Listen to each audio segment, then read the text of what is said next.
Children, now I will discuss about the decline of traditional industries in India. The British government obtained huge taxes on goods exported from India to England. On the other hand, very less tax was imposed on goods imported from England to India. Also, the goods manufactured in England were machine made and hence there was maximum production at minimum cost. To compete with such cheap products was difficult for the Indian artisans. Eventually, it led to closing down of traditional industries and many artisans became unemployed. So here we can see that the British government levied taxes or heavy duty on Indian goods exported to England and very less import duty was imposed on the factory made goods imported from England. Due to machines, large scale production of goods in England was sold at low price. Indian artisans found it difficult to compete with the cheap imported machine made goods. Due to this, traditional industries closed down and the artisans lost their livelihood.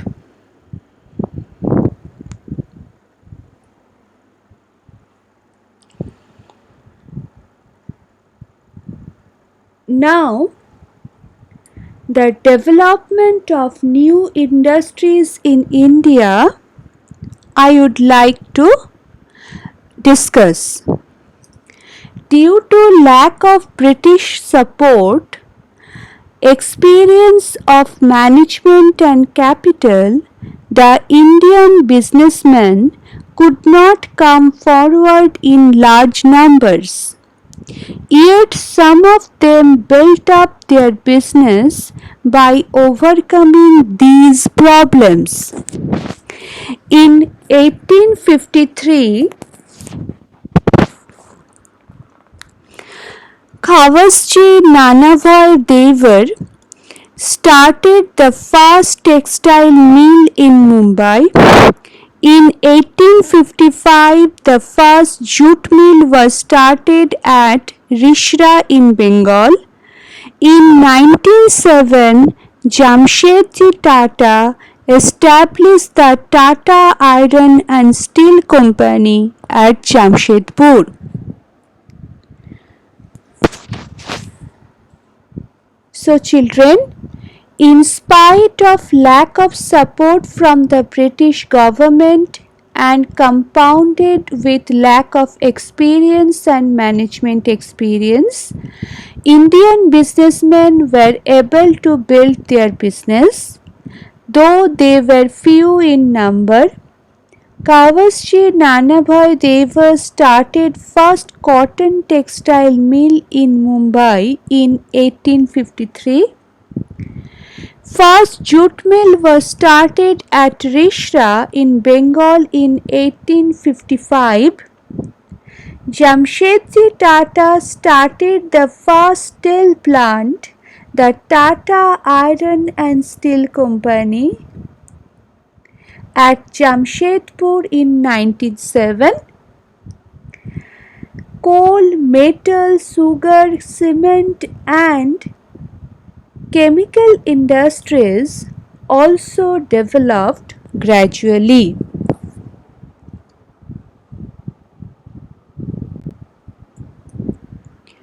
Here We also discuss about the social and cultural effects. In the 19th century Europe, a new era took shape on basis of values like humanitarianism, democracy, nationalism, liberalism, etc. This change in West led to obvious repercussion on India. For carrying out administration, the British had to understand the Indian society. For this purpose, they started studying the tradition, history, literature, as well as music, flora, fauna of India. In 1784, Sir William Jones, an English officer, established the Asiatic Society of Bengal at Kolkata. Max Muller, a German thinker, was a scholar of Indian religion, language, and history. Due to these examples that aroused feelings among newly educated Indians to study Indian religion, history, and tradition. The British introduced many laws in India. In 1829, Lord William Bentinck passed the Sati Prohibition Act. In 1856, Lord Dalhousie passed the window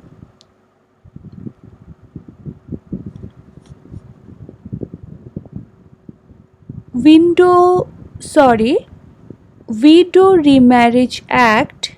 These acts were responsible for social reforms. For carrying out administration in India, the British required English educated Indians. According to recommendation of Lord Macaulay in 1833 to 1835, English education started being imparted in India. Through new education, Indians were introduced to Western thoughts, modern reforms, science, and technology. In 1857, universities were established as Mumbai and Madras and Kolkata. The Western educated middle class Indians led the social reform movement in India. So, children, a new era acquainted the Western educated Indians with the values of humanism, democracy, nationalism, and liberalism. To understand Indian society, the British encouraged the study of Indian history, traditions, literature, arts, and music. Sir William Jones founded the Asiatic Society of Bengal in Kolkata in 1784.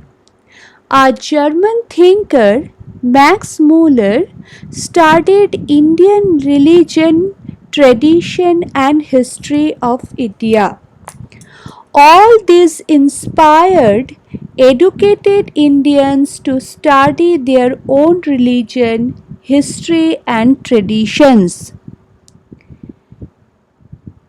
Also, here we can see the laws for reformation. Lord William Bentinck passed the Sati Prohibition Act in 1829. and Lord Dalhousie enacted Widow Remarriage Act in 1856. English education was introduced in India on the recommendations of Lord Macaulay in 1835. Indians were introduced to Western thoughts, modern reforms, science and technology. Universities at Mumbai, Madras and Kolkata were established in 1857, and the Western educated middle class led the social reforms movement in India. So, children,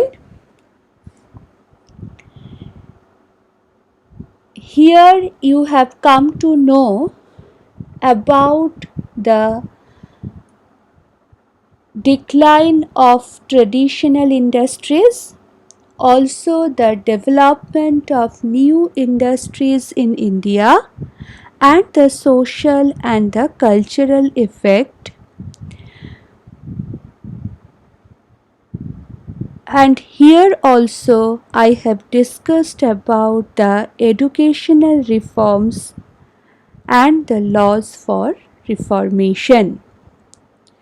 So in this topic, effects of British rule, all the points which are there in your book, I have covered in my explanation.